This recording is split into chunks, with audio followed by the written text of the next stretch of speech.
Students, how are you all? I hope this video finds you well. Students, in this video we are going to study about the chemical property of boron family. हम physical property को already समझ चुके हैं और अब हम पढ़ेंगे about chemical property of the boron family. तो बच्चों इसके अंदर जो सबसे पहले हम पढ़ने वाले हैं वो है reaction with air. Now students, अगर हम बोरोन फैमिली की बात करते हैं तो ये फर्स्ट एंड सेकंड ग्रुप के कंपेयर में कम रिएक्टिव है एयर के साथ में।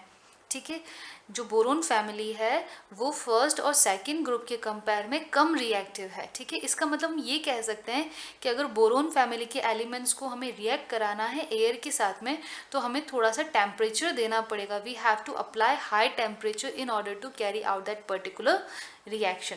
तो होता क्या है बच्चों, जो मेटल हैं वो एयर के साथ में मतलब ऑक्सीजन के साथ में रिएक्ट करते हैं और बनाते हैं मेटल ऑक्साइड्स। क्या बनाते हैं? Metal oxides. और यहाँ पे हमें हाई टेम्परेचर देना पड़ता है। ठीक है, यहाँ पे हम क्या देते हैं? हाई टेम्परेचर, लगभग 700 डिग्री सेंटीग्रेड हमें टेम्परेचर इसको देना पड़ता है, तब जाके रिएक्शन होती है। इसका मतलब ये कम रिएक्टिव है towards the air. Now students, जब हम बात करते हैं बोरोन की तो बोरोन हमें टू फॉर्म्स में मिलता है। फर्स्ट फॉर्म होता है बोरोन का एमॉर्फस और जो सेकंड फॉर्म है बच्चों वो होता है क्रिस्टलाइन। तो बोरोन हमें टू फॉर्म्स में मिलता है, एमॉर्फस एंड क्रिस्टलाइन। अब बच्चों जो एमॉर्फस है वो ज़्यादा रिएक्टिव है in compare to crystalline form. मतलब हम ये कह सकते हैं कि जो बोरोन है वो जो बोरोन का एमॉर्फस फॉर्म है वो ऑक्सीजन के साथ में इजीली रिएक्ट करता है in compare to the crystalline form. तो ये ज़्यादा रिएक्टिव है। It is amorphous form is more reactive and this is less reactive. ठीक है, और हम या तो आप बोल सकते हैं लेस रिएक्टिव या फिर हम ये भी बोल सकते हैं कि ये क्या है? अनरिएक्टिव। ज़्यादा टेम्परेचर देंगे तभी जाके ये रिएक्ट करेगा। अब बच्चों जब हम एल्यूमिनियम की बात करते हैं तो एल्यूमिनियम जो है वो ड्राई एयर से अफेक्ट नहीं होता। इट डज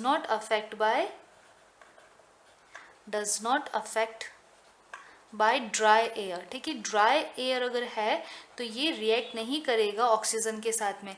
लेकिन अगर मॉइस्ट एयर है तो एल्यूमिनियम पे क्या हो जाएगा? एल्यूमिनियम पे ऑक्साइड की लेयर आ जाएगी, मतलब ये एक थिन लेयर बनाएगा एल्यूमिनियम ऑक्साइड की। तो Al2O3 का ये फॉर्मेशन करता है मॉइस्ट एयर के प्रेजेंस में। और ये क्या, जो थिन लेयर है ये थिन लेयर वर्क करती है एज अ प्रोटेक्टिव लेयर। अब ये जो थिन लेयर बन गया है मेटल ऑक्साइड का, ये वर्क करता है एज अ प्रोटेक्टिव लेयर। और इस प्रोटेक्टिव लेयर बनने की वजह से ये फर्दर ऑक्सीजन के साथ में रिएक्ट नहीं करेगा। तो ये फर्दर रिएक्ट नहीं करता है, या फिर हम ये बोल सकते हैं कि फर्दर इसका ऑक्सीडेशन नहीं होता है। ठीक है, तो अगर हम बात करते हैं बोरोन या एल्यूमिनियम की बच्चों, तो बोरोन और एल्यूमिनियम जो है वो हायर टेम्परेचर पे ही रिएक्ट करता है और रेस्पेक्टिव ऑक्साइड्स का फॉर्मेशन करता है। जैसे कि एग्जांपल हम लिख देते हैं कि बोरोन जो है वो ऑक्सीजन के साथ में रिएक्ट करता है नियर अराउंड 700 डिग्री सेंटीग्रेड, तब जाके ये हमें बोरोन ऑक्साइड देगा हमें। ठीक है, तो ये बनाता है बोरोन ट्राईऑक्साइड। अगर एल्यूमिनियम के साथ में हम रिएक्शन की बात करें तो अगेन हमें कुछ टेम्परेचर देना पड़ेगा, तब जाके ये हमें देगा एल्यूमिनियम ऑक्साइड। तो बनेगा हमें Al2O3। ठीक है बच्चों, इसके अलावा अगर हम बात करते हैं एयर के अंदर, तो एयर के अंदर बच्चों नाइट्रोजन भी होता है।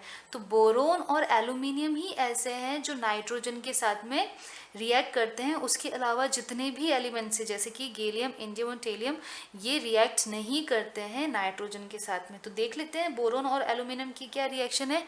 तो बोरोन जो है वो नाइट्रोजन के साथ में रिएक्ट करके क्या फॉर्म करेगा? उसका नाइट्राइड फॉर्म करेगा। तो Bn का फॉर्मेशन करता है। तो यह हमें मिल गया बोरोन नाइट्राइड। और अगर हम एल्यूमिनियम की बात करें तो एल्यूमिनियम भी क्या है? ये भी नाइट्रोजन के साथ में रिएक्ट करता है और क्या बनाता है? Aluminium nitride. और दोनों में ही हमें हाई टेम्परेचर देना पड़ता है बच्चों। अब फिर से बच्चों इसका रीज़न वही है कि क्योंकि स्मॉल इन साइज में है, तो ये जब कंपाउंड का फॉर्मेशन करते हैं तो हाई लैटिस एनर्जी रिलीज होती है, जो इसको नाइट्रोजन जो स्टेबल नाइट्रोजन उसको ब्रेक करके नाइट्राइड फॉर्मेशन में हेल्प करता है। इस वजह से हमें नाइट्राइड के कंपाउंड्स मिलते हैं। अगर हमारे पास में इन मेटल का साइज छोटा है, इन एलिमेंट्स का साइज छोटा है, तभी जाके ये नाइट्राइड का फॉर्मेशन करेंगे। अगर साइज बड़ा है तो नाइट्राइड का फॉर्मेशन नहीं करेंगे। इसका जो कॉन्सेप्ट है हमने लिथियम नाइट्राइड वाले में बहुत अच्छे से समझा था, ठीक है। तो अगर साइज छोटा है तो लैटिस एनर्जी क्या होगी, ज़्यादा होगी। लैटिस एनर्जी ज़्यादा होगी तो वो इस N2 जो स्टेबल नाइट्रोजन गैस है उसको ब्रेक करने में हेल्प करेगा और नाइट्राइड का फॉर्मेशन करेगा। तब जाके ये जो नाइट्राइड है, इस जो हमारे पास में एलिमेंट्स है इनके साथ में रिएक्ट करके इनका नाइट्राइड का फॉर्मेशन करता है। In short we require higher temperature, ठीक है। लो टेम्परेचर पे ये पॉसिबल नहीं है। तो इसके अलावा जितने भी एलिमेंट है, रेस्ट एलिमेंट जैसे कि गैलियम, इंडियम, थेलियम, ये रेस्ट जो एलिमेंट्स हैं ये रिएक्ट नहीं करते, do not react with nitrogen, क्योंकि इनका साइज क्या होता है, ज़्यादा होता है, ठीक है बच्चों। तो अभी तक हमने बोरोन और एल्यूमिनियम के बारे में देख लिया है, कैसे रिएक्ट करते हैं, और हमने बोरोन और एल्यूमिनियम की नाइट्रोजन के साथ में रिएक्शन भी देख ली कि कैसे नाइट्राइड फॉर्म करते हैं। तो अब हम इस नाइट्राइड का स्ट्रक्चर देख लेते हैं बोरोन के केस में, क्योंकि वो थोड़ा इम्पॉर्टेंट है। So let's see the boron nitride structure. So students let's see the boron nitride. बच्चों जो बोरोन नाइट्राइड है ये पॉलीमेरिक फॉर्म में हमें मिलता है, मतलब इसमें मोर देन 1 यूनिट होगी। तो ये किस फॉर्म में मिलता है हमें, पॉलीमेरिक फॉर्म में हमें मिलता है। इसका जो स्ट्रक्चर है वो 2D स्ट्रक्चर होगा, एंड ये कैसा होगा, शीट फॉर्म में होगा, शीट स्ट्रक्चर में होगा, शीट लाइक, ठीक है। इसका स्ट्रक्चर ऑलमोस्ट ग्रेफाइट जैसा होता है। जैसे ग्रेफाइट में हम देखते हैं हेक्सागोनल होता है, वैसे ही ये भी ग्रेफाइट जैसा स्ट्रक्चर होता है, 2D है और शीट लाइक स्ट्रक्चर है इसका, ठीक है। इसको हम क्या बोलते हैं, इनको हम बोलते हैं इनऑर्गेनिक ग्रेफाइट, क्योंकि इसका स्ट्रक्चर ग्रेफाइट जैसा है इसलिए इसको इनऑर्गेनिक ग्रेफाइट भी कहा जाता है। तो इसका नाम होता है इनऑर्गेनिक ग्रेफाइट, ठीक है। अगर हम इसकी स्ट्रक्चर की बात करें बच्चों तो देखो क्या होगा, नाइट्रोजन बोरोन, नाइट्रोजन बोरोन, फिर से नाइट्रोजन, और यहाँ पे आ जाएगा बोरोन। देखो कैसी रिंग बन गई है, हेक्सागोनल रिंग, ठीक है। इसी तरीके से मैं फिर से रिंग बना देती हूँ। तो यहाँ पे क्योंकि नाइट्रोजन आ गया बोरोन, तो यहाँ पे फिर से नाइट्रोजन बोरोन, नाइट्रोजन बोरोन, ठीक है। एक और रिंग बना देते हैं हम,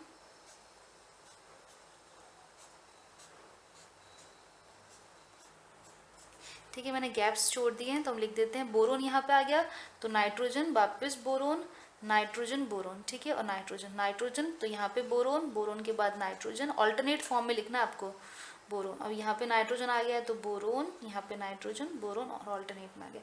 तो देखो बच्चों ये पॉलीमेरिक फॉर्म में हो चुका है और शीट लाइक स्ट्रक्चर दिख रहा है और 2D स्ट्रक्चर है, ठीक है।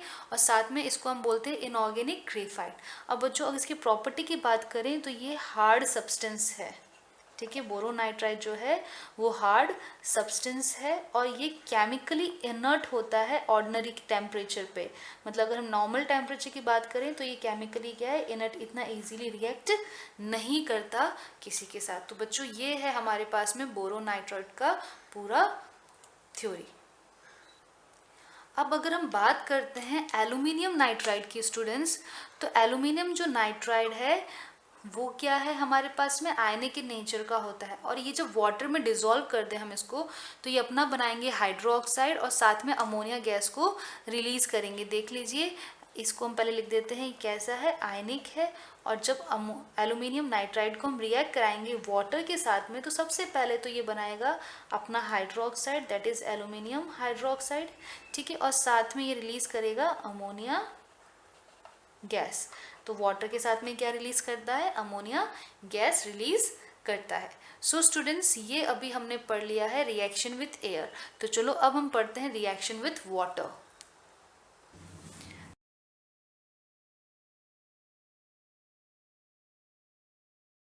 So now let us study about the reactivity towards water. See students, जब हम बोरोन की बात करते हैं तो बोरोन वाटर के साथ रिएक्ट नहीं करता, ठीक है, do not react with water. Aluminium की बात करते हैं तो ये कोल्ड वाटर के साथ में रिएक्ट नहीं करेगा, लेकिन अगर हम एल्यूमिनियम को अमलगेटेड कर दे बाय मर्करी, ठीक है, तब जाके ये रिएक्ट करेगा वाटर के साथ में और रिलीज करेगा हाइड्रोजन गैस, ठीक है। तो एल्यूमिनियम जब रिएक्ट करेगा वाटर के साथ में, कब, जब उसको अमलगेटेड करते हैं, मतलब हम H के साथ बाइंड कर देते हैं, उस केस में जब एल्यूमिनियम रिएक्ट करता है वाटर के साथ तो वो हाइड्रोक्साइड बनाएगा और साथ में रिलीज करेगा हाइड्रोजन गैस। फिर देखिए बच्चे, गैलियम और इंडियम की बात करते हैं तो ना तो ये कोल्ड वाटर के साथ रिएक्ट करता है, ना तो ये हॉट वाटर के साथ में रिएक्ट करते हैं। अगर टेलियम की हम बात करते हैं तो ये जो है ये ऑक्साइड्स बना देते हैं वाटर के साथ में, जब रिएक्ट करते हैं तो इनके सरफेस पे क्या बन जाता है, ऑक्साइड की लेयर बन जाती है, उससे ये पैसिव हो जाते हैं। और फाइनली जब हम बात करते हैं कि अगर टेलियम जो है ये मॉइस्ट एयर के साथ में जब रिएक्ट करते हैं तो ये क्या बनाते हैं, अपना हाइड्रो ऑक्साइड बनाते हैं। देख लीजिए यहाँ पे जब ये रिएक्ट कर रहा है वाटर के साथ में और ऑक्सीजन, ठीक है, तो यहाँ पे ऑक्सीजन और H2 का मतलब ये है कि मॉइस्ट एयर होना, एयर कैसी है, मॉइस्ट है, तो उस केस में ये क्या बनाएंगे, हाइड्रो ऑक्साइड्स बनाएंगे। तो ये सिंपल सी स्टोरी है about the reactivity towards the water. तो चलो अब हम पढ़ते हैं अबाउट रिएक्शन विथ हैलोजन।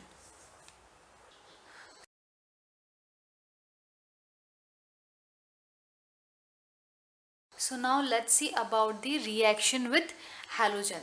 देखिए बच्चों, जब हम हैलोजन के साथ में रिएक्शन देखते हैं तो ये मेटल जो है, सॉरी ये जो एलिमेंट्स हैं, ठीक है, क्योंकि बोरोन नॉन मेटल है इसलिए मैं मेटल टर्म यूज़ नहीं कर पा रही, ठीक है। तो ये जो एलिमेंट्स हैं ये रिएक्ट करते हैं हैलोजन के साथ में और बनाते हैं मेटल ट्राइहैलाइड, ठीक है। तो इसमें मोस्ट ऑफ द एलिमेंट्स जो है वो मेटल ट्राइहैलाइड का फॉर्मेशन करेंगे। लेकिन अगर हम बात करते हैं गैलियम, इंडियम या फिर थेलियम की, ठीक है, तो ये मेटल हैलाइड, ठीक है, नॉर्मल मोनो हैलाइड का फॉर्मेशन भी करेंगे। क्यों, इसके पीछे रीज़न आप जानते हो बच्चों। देखो बोरोन, अगर बोरोन देख लें, एल्यूमिनियम, गैलियम, इंडियम और थेलियम, ठीक है, इनकी जब हम बात करते हैं तो स्पेसिफिकली ये जो दो एलिमेंट्स है स्टार्टिंग की, ये तो +3 शो करते हैं एक्सक्लूसिवली, ठीक है, लेकिन नीचे वाले एलिमेंट्स +3 और +1 दोनों ही शो करते हैं। क्यों, क्योंकि इनर पेयर इफेक्ट की वजह से। इनर पेयर इफेक्ट का हम देखते हैं कि जो लेस एटॉमिक मास के एलिमेंट्स है, for example boron and aluminium, ये MX3 का फॉर्मेशन करते हैं। वेयर एज अगर हम डाउन द ग्रुप जाते हैं और गैलियम, इंडियम और थेलियम को देखते हैं तो ये MX का फॉर्मेशन करते हैं। ऐसा क्यों बच्चों, this is due to inert pair effect. जैसे हम डाउन द ग्रुप जाते हैं तो इनर पेयर इफेक्ट आ जाता है। इनर पेयर इफेक्ट का मतलब होता है कि NS के जो इलेक्ट्रॉन्स हैं वो पार्टिसिपेट नहीं करते, they do not participate in bond formation, ठीक है। तो ये जो इलेक्ट्रॉन्स होते हैं ये बॉन्डिंग में पार्टिसिपेट नहीं करते N के।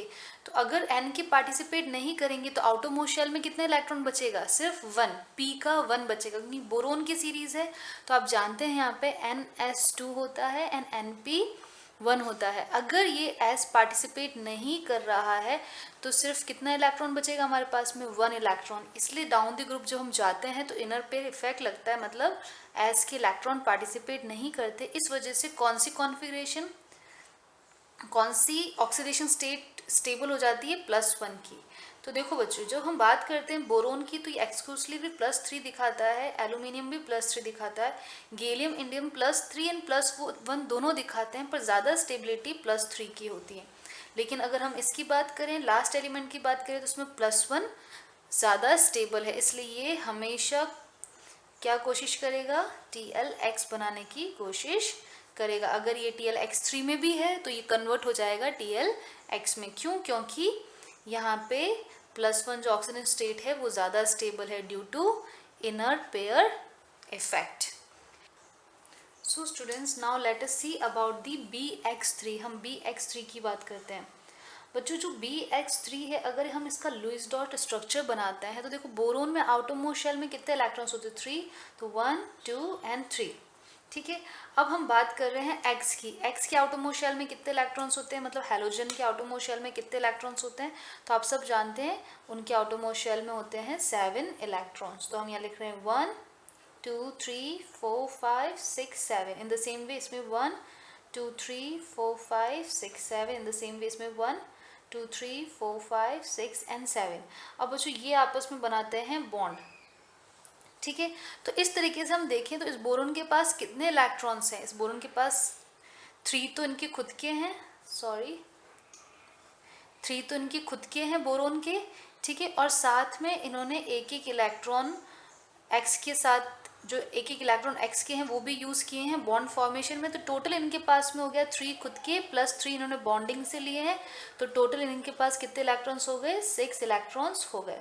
अब बच्चों आप जानते हो कि किसी भी कंपाउंड को स्टेबल अगर होना है तो उसके पास क्या होना चाहिए? ऑक्टेट होना चाहिए। स्टेबल होने के लिए क्या चाहिए? ऑक्टेट। ऑक्टेट का मतलब होता है 8 इलेक्ट्रॉन्स होने चाहिए, पर इसके पास कितने हैं? 6 इलेक्ट्रॉन्स। ठीक है, अगर 6 इलेक्ट्रॉन्स हैं बच्चों इसके पास में, इसका मतलब ये 2 इलेक्ट्रॉन्स को क्या करेगा? गेन करेगा।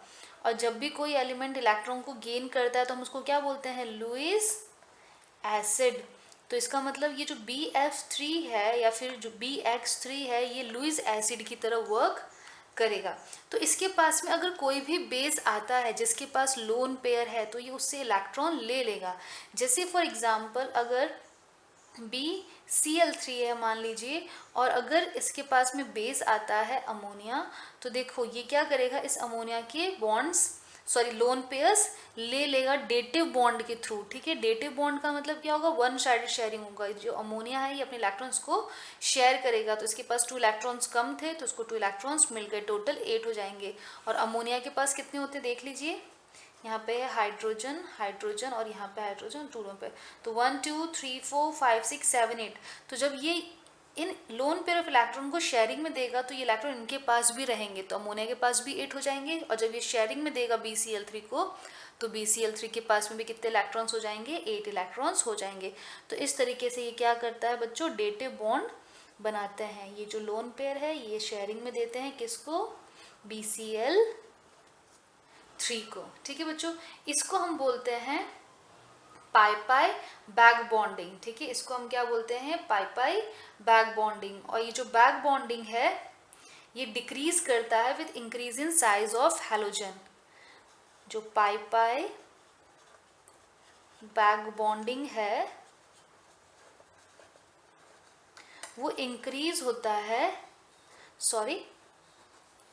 पाई पाई बैक बॉन्डिंग जो है वो डिक्रीज होता है with increase in halogen size.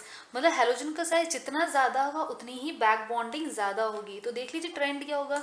अगर हम बात करते हैं BF3 BCl3 BBr3 and BI3, तो साइज हैलोजन का इसमें सबसे ज़्यादा है। ठीक है, और इसका साइज सबसे कम है। तो बैक बॉन्डिंग किस में ज़्यादा होगी? जिसमें हैलोजन का साइज सबसे ज़्यादा है। ठीक है बच्चों, तो इसका जो पाई ऑर्बिटल का जो इलेक्ट्रॉन है वो इसके p ऑर्बिटल में मूव करेगा, इस वजह से p पाई बैक बॉन्डिंग होती है। ठीक है बच्चों, सो इन शॉर्ट हम ये कह सकते हैं कि जो BX3 है वो किसकी तरह काम करता है? लुईस एसिड की तरह। अगर कोई भी इसके पास में बेस आता है तो उससे ये इलेक्ट्रॉन एक्सेप्ट करता है। ठीक है, चलो अब हम चलते हैं नेक्स्ट टॉपिक की तरफ।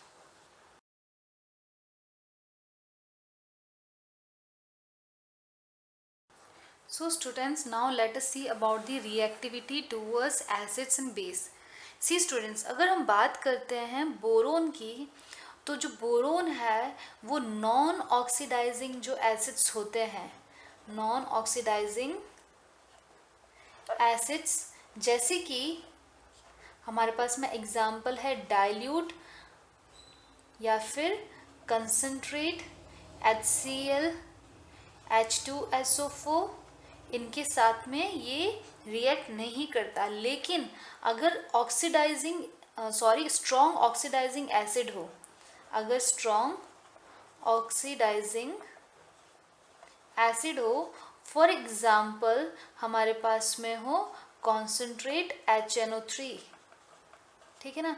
अगर strong oxidising acids for example concentrate HNO3 हो तो उसके साथ में ये बोरोन रिएक्ट करता है और क्या बनाता है, देखिए बच्चों, ये जो बोरोन है ये रिएक्ट करेगा 3HNO3, ठीक है। ये कौन सी स्टेट में है, ये कंसंट्रेट फॉर्म में है, ठीक है। और हम इसको थोड़ा सा टेम्परेचर प्रोवाइड करेंगे तो ये क्या बना देगा, ये बना देगा बोरिक एसिड H3BO3 और साथ में रिलीज करेगा 3 मोल ऑफ NO2, ठीक है बच्चों।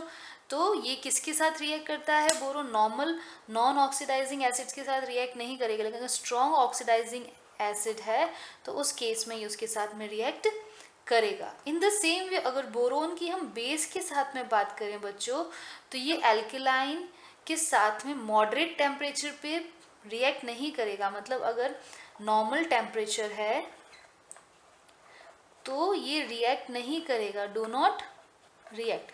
लेकिन अगर टेम्परेचर को हम इंक्रीज कर देते हैं, ठीक है, if temperature increase above 500 degree centigrade, if temperature is above 500 degree centigrade, 500 degree centigrade से ऊपर अगर है तो ये जो बोरोन है ये बेस के साथ में रिएक्ट करता है। आप KOH भी ले सकते हैं, NaOH भी ले सकते हैं। तो ये बेस के साथ में रिएक्ट करता है और क्या बनाता है, बोरेट बनाता है और साथ में रिलीज करता है हाइड्रोजन गैस। तो ये क्या बनाएगा, बोरेट K3BO3 और साथ में रिलीज करता है हाइड्रोजन गैस, ठीक है बच्चों। तो कब रिएक्ट करेगा ये बेस के साथ में, जब temperature more than 500 degree centigrade हो, उस केस में ये क्या बनाएगा, उस केस में ये बोरेट बनाएगा। तो हमने लिख दिया है यहाँ पे पोटेशियम बोरेट और साथ में क्या रिलीज हो रहा है, हाइड्रोजन गैस रिलीज हो रही है, ठीक है।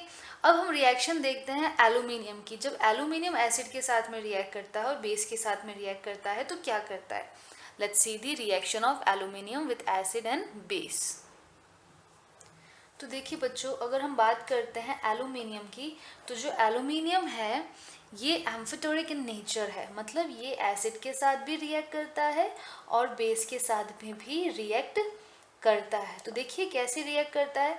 फर्स्ट हम रिएक्शन करते हैं एल्यूमिनियम की एसिड के साथ में, हमने ले लिया है HCl, ठीक है। तो ये बनाएगा एल्यूमिनियम ट्राइक्लोराइड, ठीक है, ये एक लुईस एसिड है और साथ में ये रिलीज करेगा हाइड्रोजन गैस। इस इक्वेशन को हम बैलेंस कर देते हैं तो हमारे पास में हो गई ये बैलेंस इक्वेशन, ठीक है। तो जो एल्यूमिनियम है वो HCl के साथ में रिएक्ट करके एक्वस AlCl3 बनाएगा और साथ में 3 मोल ऑफ हाइड्रोजन गैस को रिलीज आउट करेगा। अब देखिए अगर हम इसको बेस के साथ में रिएक्ट कराते हैं तो क्या होता है, देखिए हम एक्वस बेस ले रहे हैं, ठीक है।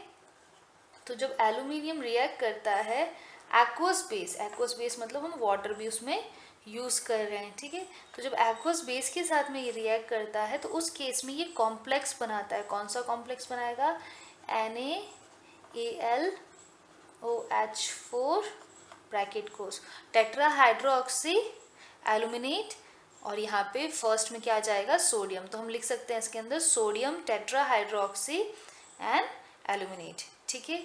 तो इस कॉम्प्लेक्स का ये फॉर्मेशन करेगा और साथ में रिलीज करेगा हाइड्रोजन गैस, ठीक है, साथ में ये रिलीज करेगा हाइड्रोजन। इन शॉर्ट हम कह सकते हैं एल्यूमिनियम अगर एसिड के साथ रिएक्ट कर रहा है या फिर बेस के साथ में रिएक्ट कर रहा है, वो क्या रिलीज करेगा, हाइड्रोजन गैस को रिलीज करेगा। हम इसका नाम भी लिख देते हैं सोडियम टेट्राहाइड्रोक्सी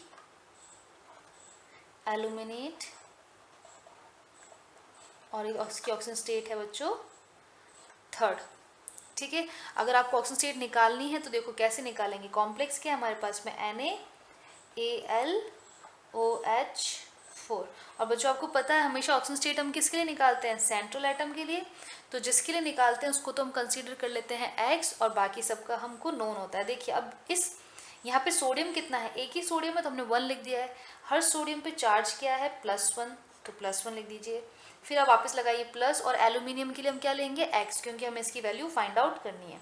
वापस लगा दीजिए प्लस, यहाँ पे कितने लिगेंड से कितने साइड एटम है, 4 साइड एटम है ना, तो यहाँ लिख दीजिए 4, और हर एक साइड एटम मतलब OH पे क्या चार्ज होता है, -1 चार्ज होता है। बस अब कुछ भी नहीं बचा है तो इक्वल्स टू लगा दीजिए, यहाँ पे कोई भी चार्ज नहीं दिख रहा है, न्यूट्रल है, यहाँ पे कोई भी पॉजिटिव नेगेटिव नहीं दिख रहा, तो ये हो गया 0। देख लीजिए बच्चों, अगर आप x की वैल्यू निकालेंगे तो -4 + 1 इक्वल्स टू क्या हो जाएगा, -3, और उधर जाएगा तो ये हो जाएगा +3, इसलिए हमने क्या वैल्यू लिखी है यहाँ पे 3। ठीक है, तो एल्यूमिनियम जो है एसिड और बेस दोनों के साथ में रिएक्ट करता है और रिलीज करता है हाइड्रोजन गैस। अब बच्चों अगर एल्यूमिनियम रिएक्ट करे कंसंट्रेट HNO3 के साथ में, तो बच्चों ये क्या करेगा, एल्यूमिनियम जो है उसके ऊपर एक प्रोटेक्टिव लेयर बना देगा। जब ये स्ट्रॉन्ग ऑक्सीडाइजिंग एजेंट जो है, जो स्ट्रॉन्ग ऑक्सीडाइजिंग एसिड है बच्चों, जब ये एल्यूमिनियम के साथ में रिएक्ट करेगा तो क्या कर देगा, इसके ऊपर एक ऑक्साइड की लेयर बना देगा। इस वजह से ये एल्यूमिनियम क्या हो जाएगा, पैसिव हो जाएगा। ठीक है, ये फर्दर रिएक्ट नहीं कर पाएगा। ठीक है, तो जब भी कॉन्सेंट्रेट HNO3 के साथ रिएक्ट करता है तो ऑक्साइड की लेयर बनाता है और क्या हो जाता है, पैसिव हो जाता है। अब बच्चों हम आगे के एलिमेंट्स की बात करते हैं, gallium, indium and thallium. Let's see about them. Now students, अगर हम बात करते हैं रेस्ट 3 एलिमेंट जो कि हमारे पास गैलियम, इंडियम और थेलियम, तो बच्चों ये जो है ना, ये रिएक्ट कर जाते हैं विद डाइल्यूट एसिड। ये डाइल्यूट एसिड के साथ में भी रिएक्ट कर जाएंगे और रिलीज करेंगे हमारे पास में हाइड्रोजन गैस। ठीक है, जब गैलियम, इंडियम और थेलियम की बात करते हैं तो डाइल्यूट एसिड के साथ में भी रिएक्ट कर जाते हैं और ये क्या रिलीज करते हैं, हाइड्रोजन गैस। और स्पेसिफिकली अगर मैं गैलियम की बात करूं बच्चों, तो ये वापिस से एल्यूमिनियम की तरह बिहेव करता है। इसका नेचर कैसा है, एम्फोटेरिक नेचर का है। ये एल्यूमिनियम की तरह ही बिहेव करता है। इसका मतलब क्या है, ये डिजोल्व हो जाता है या फिर रिएक्ट करता है इन एसिड एंड बेस।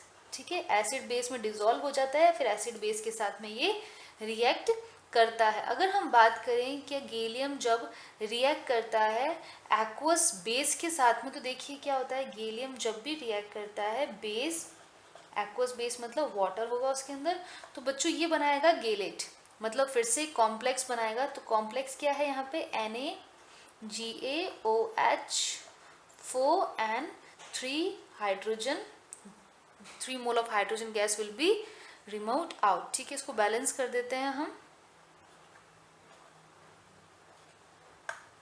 ठीक है, इक्वेशन हमारी बैलेंस हो गई। इस कॉम्प्लेक्स का हम नाम देखें तो सबसे पहले क्या आएगा, सोडियम। ठीक है, उसके बाद में क्या है, टेट्रा हाइड्रोक्सो, तो लिख देते हैं हम टेट्रा हाइड्रोक्सो।